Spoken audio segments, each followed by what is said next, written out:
মুরসালিন ও খাতামান নবিয়্যিন, যিনি হাবিবে কিবরিয়া আশরাফুল আম্বিয়া, যিনি হায়াতুন নবী জিন্দা নবী, মা আমিনার লাল হযরত আব্দুল্লাহর লাগতে জিগার জনাবে মুহাম্মদ রাসূলুল্লাহ সকল সাল্লাল্লাহু আলাইহি ওয়াসাল্লামের উপরে অগণিত দুরূদ ও সালাম বর্ষিত হোক, বলুন আল্লাহুম্মা আমিন। সম্মানিত ভাইরা আমার, বাবা জীবনেরা, আমি আপনাদের সম্মুখে কোরআনুল কারীম থেকে বেশ কয়েকটা এত টুকরা তেলাওয়াত করেছি। তার পরে বিশ্ব নবীজির পবিত্র জবান থেকে মাত্র দুটো হাদিসের টুকরা পাঠ করেছি। ইনশাআল্লাহ যথাসময়ের মধ্যে আমার বক্তব্য করব। আর আমি আজকে আলোচনা রাখবো ভাই, সারা পৃথিবীর মধ্যে যিনি শ্রেষ্ঠ নবী, যে নবীর উপর দিয়ে বড় নবী আর পৃথিবীতে বাপজি হয়নি, তিনি হচ্ছেন আপনার আমার নবী মুহাম্মদ রাসূলুল্লাহ সাল্লাল্লাহু আলাইহি ওয়াসাল্লাম। সেই নবীর বাপজির সংক্ষিপ্ত আকারে কিছু কথা, তার জীবনী বাপজি আমি আপনাদের সামনে একটু তুলে ধরবো। ভাই, আমরা সকলেই জানি যিনি আমার রাসূল, তার নাম বললাম মুহাম্মদ রাসূলুল্লাহ সাল্লাল্লাহু আলাইহি ওয়াসাল্লাম। এই নবীজির আব্বার নাম ছিল হযরতে আব্দুল্লাহ। আব্দুল্লাহর আব্বাজার নাম ছিল বনি হাশিম, না আব্দুল মুত্তালিব। আব্দুল মুত্তালিবের আব্বাজার নাম ছিল বনি হাশিম। বনি হাশিমের আব্বাজার নাম ছিল বাপজি আব্দুল মান্নাফ। আর গোড়াতে গিয়ে লাভ নেই। এই আব্দুল মুত্তালিব বনি হাশিমের ছেলে। উনি একদিন হঠাৎ করে বললেন, আল্লাহ তুমি যদি আমাকে এক এক করে যদি 10টা সন্তান যদি দান করো, আর ওই আবে জমজমের দ্বারার পানি যদি আমি উদ্ধার করতে পারি, তাহলে 10টি ছেলের মধ্যে একটি ছেলেকে তোমার রাস্তায় জবাই করে দেব। উনি ওয়াদা করলে, মান্নত করলে। মানত মানা বাপজি শরিয়াত অনুযায়ী জায়েজ আছে। শরিয়াতের বাইরে বাপজি মানত করতে গেলে সেগুলো বাপজি জায়েজ নয়। আল্লাহর রাসূল সাল্লাল্লাহু আলাইহি ওয়াসাল্লামের দাদা আব্দুল মুত্তালিব উনি মানত করলেন। একটা কথা আপনাদেরকে বলি, অনেক মসজিদের লোক বাপজি, এলাকার লোক দেখেন নিজের মসজিদকে ধুয়ে ওই হরিয়ারপাড়া হোসেনপুরে মসজিদে ছাগল নিয়ে যায়, সন্ন্যাসী ডাঙ্গায় নিয়ে যায়। শুনেছেন আপনারা? অনেক জায়গায় নিয়ে যায়। এ নিজের মসজিদকে ধুয়ে অন্য মসজিদে যাওয়া, তার যদি আকীদা থাকে যে এই মসজিদের চেয়ে মনে হয় ওই মসজিদটা ভালো, ওখানকার মনে হয় আল্লাহ আমাকে ভালোই করে দিবে, এই আকীদা বাপজি তার রাখা যাবে না। গোটা পৃথিবীর মধ্যে বাপজি 4টা মসজিদ দামি, বাদবাকি যত মসজিদ আছে সবারই মান সমান। হ্যাঁ, এবার জামাত যদি বড় হয় তাহলে ভিন্ন কথা, সেখানকার নেকি বেশি হতে পারে। আপনার সূর্যমাটিতে যদি 50,000 লোকের যদি জামাত হয় নামাজে, তাহলে অন্য মসজিদের তুলনামূলক অটোমেটিক এখানকার সব বেশি হবে।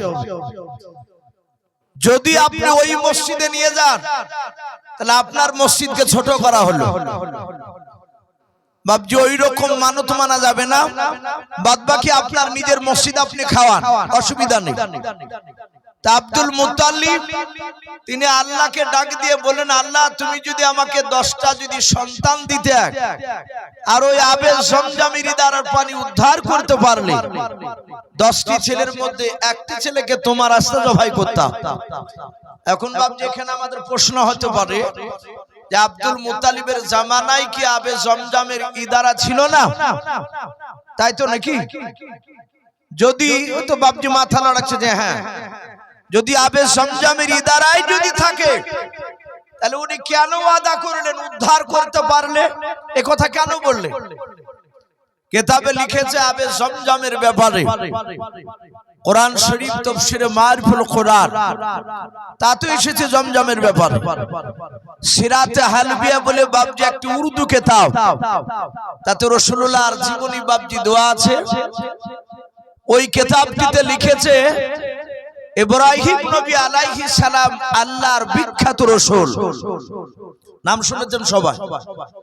আল্লাহ রাব্বুল আলামিন ইব্রাহিম নবী আলাইহিস সালামকে আর তার একটা কয়েক মাসের বাচ্চা হামাগুড়ি দিতে শিখেছে হযরত ইসমাইল আলাইহিস সালাম। ইসমাইলের মা হযরত মা হাজারা আলাইহা সালাম, এদের তিনজনকে আল্লাহ হুকুম করলেন। আল্লাহ বলেন, ইব্রাহিম তোমার বিবি আর তোমার সন্তানকে সঙ্গে নাও। আল্লাহ বলেন, কোথায় নিয়ে যাব? বলা ইব্রাহিম, তুমি আমার হুকুমে তোমার বিবি তোমার সন্তান সঙ্গে নাও, কয়েকদিনকার পানি আর কয়েকদিনকার খাজুর নাও, নিয়ে উত্তপ্ত বালুর রাশিতে গাছবিহীন জায়গা, পানিবিহীন জায়গা, মানুষবিহীন জায়গা, সেই মরুভূমির ময়দানে তোমার বিবিকার সন্তানকে তুমি বনবাসে দিয়েছো। নবী যারা হয়, রাসূল যারা হয়, আল্লাহকে আর প্রশ্ন করে না।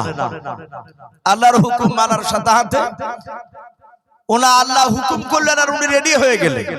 বিবিকে বলেন, বিবি তোমার সন্তান নিয়ে রেডি হয়ে যাও।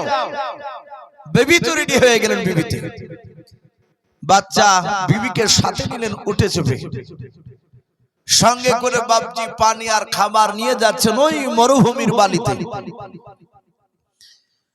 হাজেরা আলাইহা সালাম আর ইসমাইল আলাইহিস সালামকে